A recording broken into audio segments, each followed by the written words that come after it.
Hey guys, Kev here, and I want to show you a new prototype that came in. This is from Something Sharp Knives. This is their Pigeon design.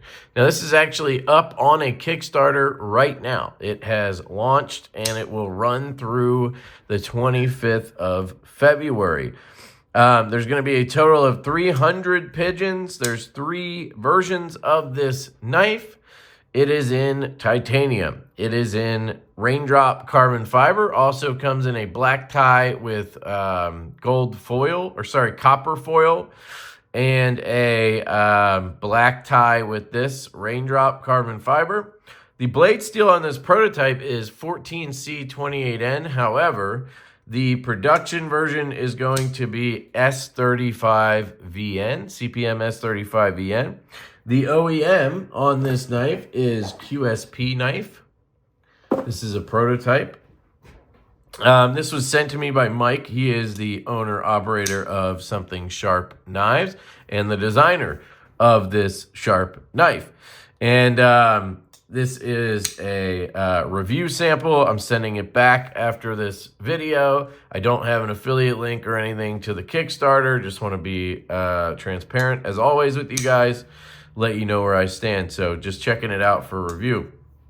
The price on this. So that's my one, gripe on the knife. I don't want to get too deep into it because every company has their reasoning for pricing. And there's no way for me to be certain of what all those costs are and everything. So I try not to be too critical. But I also like to give you my thoughts on price because I am, I'm in this world with a knife company and on the review side of things. So I feel like I have a pretty unique look. I have a unique experience with pricing and costs and stuff like that. But with that said, overhead is different for everybody. Packaging is different for every knife. Who knows what this knife could come with? It could come with a 24 karat gold necklace for all I know. So anyway, it's going to be $220 on the Kickstarter. So it is $220 on the Kickstarter right now. And the retail price is $250. Is that crazy? No, that's not crazy. I've seen plenty of knives in S35 and titanium priced at $250. Is it a little much for a first knife design? I think so.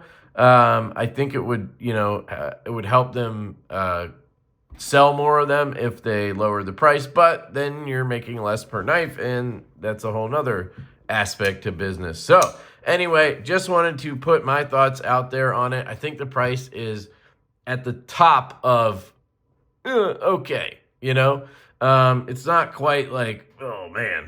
But it's getting there a little bit is how I feel. But I don't know what this costs to make exactly. I have an idea, but that's kind of my thinking. But again, guys, you have to take into consideration that every company has different circumstances and every knife is different. So I don't want to make it seem like I'm bashing on that. I just wanted to put it out there that personally I would like this closer to 175 if I could make that decision, which I can't. Anyway, you do have titanium though, and the raindrop carbon fiber and S35, which are all nice and premium materials. So please keep that in mind. You're getting a very well-made knife, OEM'd by QSP, a great knife company, and in premium materials. So,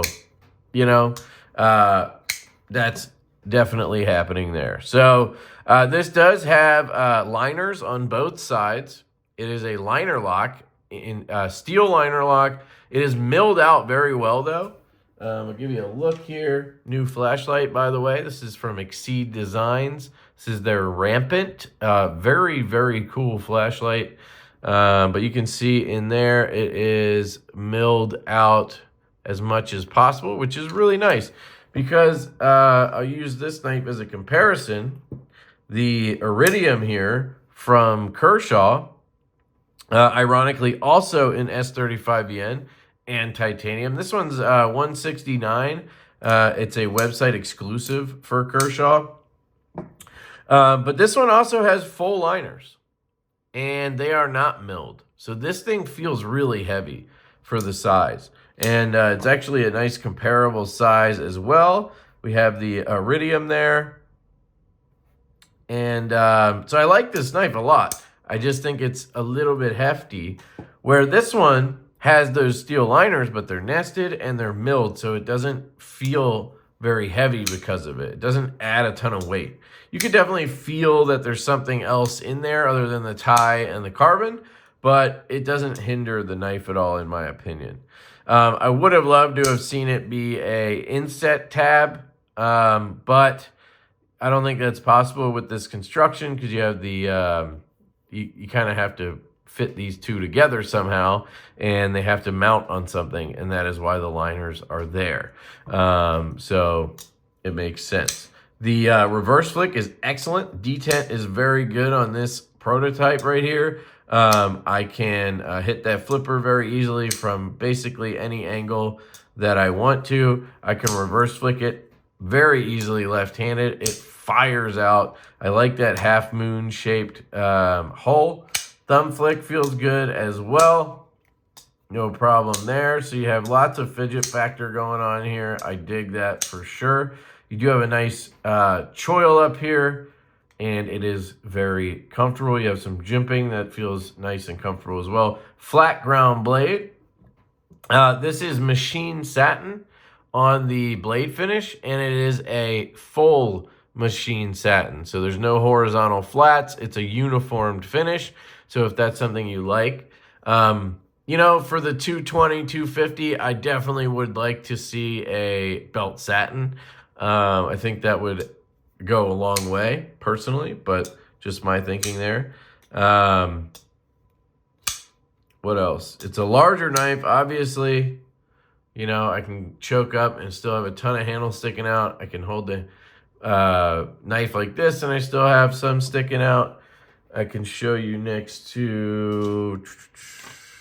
What do I have? Here's a Lush V2 prototype I've been carrying around. I had a...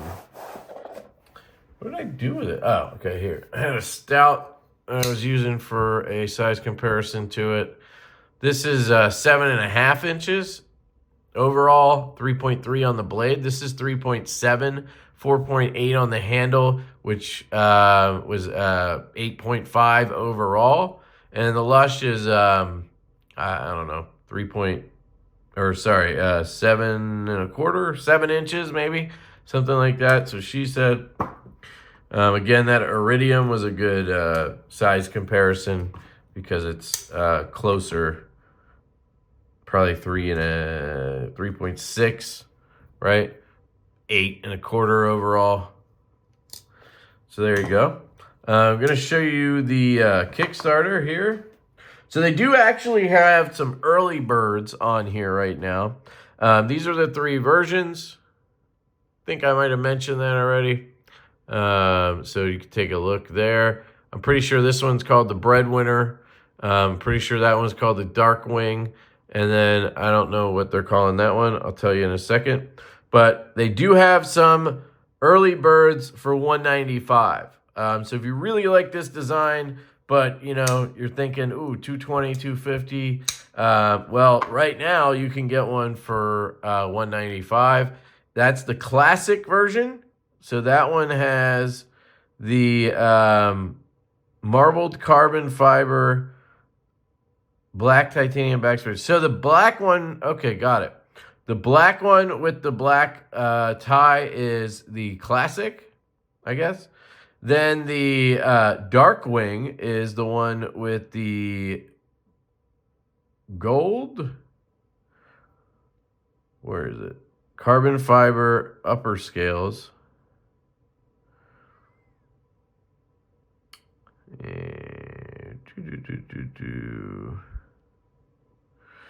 And then the Breadwinner is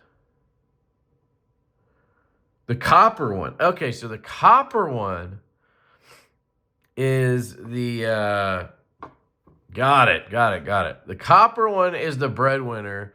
The black one is the Darkwing, pretty sure. And the classic is this one.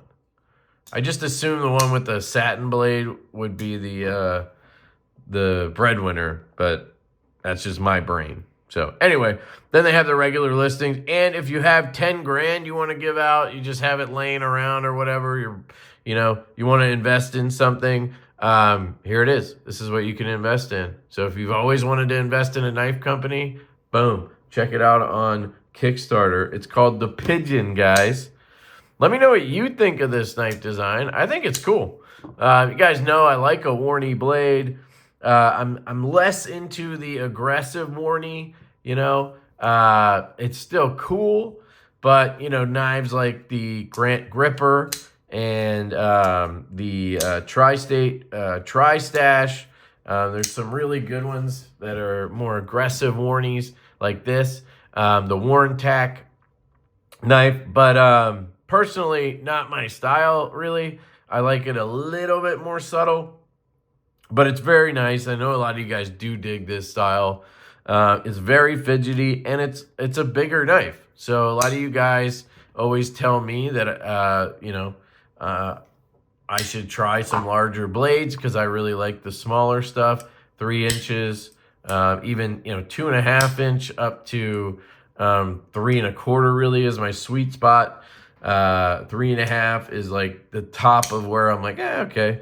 3.7 is rather big in my opinion. So she said, but I know a lot of you guys like to carry something like this. The pocket clip is right hand only. I guess I should test it out, huh? We do have a little bit of ramp space there. Let's see how she goes in my back pocket here. Very nice. No problem. Let's try the double seam. All right, we're struggling. Once I got it over, no problem. I just had to kind of get it under this because this doesn't really lift the material of your pants when it's thicker. It just stabs it, and I had to kind of shove it to get this tip over it. Once I did that, it went in and out no problem. Most people do not have reinforced pockets the way I do. So if you have regular jeans, khakis, whatever, just a one seam style, it works really, really well. So I like the pivot collar. Everything's nice and flush there. Pop of color is really nice. The back spacer is nice, black. It goes halfway up right to where that carbon starts. That's a really nice detail. I dig that quite a bit. Flipper tab works really well for a light switch. Push button works. It's more of a push switch, but it works. There's no issue with it at all. And you can fire it fast. You can give it the Dirk warning. You can pull it slow. You can do whatever you want. It works really well. Blade to handle ratio is decent. I mean, we're not using the whole handle here, but we don't have, half an inch sticking out, just a little bit. Can be a little tricky with a warning like this, so it does tend to happen like that. Yeah, very cool. So that is the Something Sharp Knives Pigeon. Let me know what you guys think in the comments. I'm sure Mike from Something Sharp would love to hear about it. His name's actually Mike Sharp, which is awesome. So Something Sharp Knives definitely picked a good hobby. 300 of these total will be released. I don't know if I mentioned this in this video. There are a couple dealers he mentioned here. Traditional pocket knives, White Mountain knives, and then leftovers to be sold to EDC Gear House and Way of Knife. So let me know if you guys have questions. Kickstarter's live through the 25th of February. And you can check them out on Instagram at something-sharp-knives on Instagram. All right. I love you guys. I hope you have an absolutely fantastic day. Hope you have a great weekend, and I will catch you later. Peace.